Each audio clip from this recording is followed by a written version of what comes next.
Hello viewers, welcome to my channel. একটা AC দেখতে এসেছি হায়ার কোম্পানি, যার পিসিবিটা স্পার্ক করে পড়ে গেছে। এই জায়গাটা স্পার্কিংটা হয়েছে। তো ফাইনালি এই জায়গাটাকে রিপেয়ার করবো, পাওয়ার সলেটাকে নতুন লাগাবো, লাগিয়ে দেখবো। লাগানোর পর ইরোর কোড আসছে এইটা। তো এটা অ্যাকচুয়ালি কোনো ইরোর কোড না, এরকমই প্রবলেম হচ্ছে। তো রেডি করেছি, ভোল্টেজগুলো দেখুন। এখানে 12 ভোল্ট থাকা দরকার, সেখানে 10 ভোল্ট আছে। এখানে কিছু সেকশান নষ্ট হয়ে গেছে, যেগুলো চেঞ্জ করবো, ড্যামেজ হয়ে গেছে। এই পার্টসগুলোকে নিজেই লাগাচ্ছি, যেহেতু আমি টিভি টেকনিশিয়ান, পিসিবির কাজ জানি, তাই অন্য কারোর কাছে আমাকে যেতে হয় না।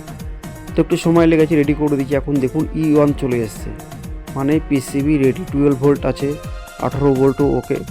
পিসিবি রেডি হয়ে গেছে, এখন লাগিয়ে দিলেই সেট কমপ্লিট হয়ে যাবে। তো ফাইনালি লাগাতে এসেছি।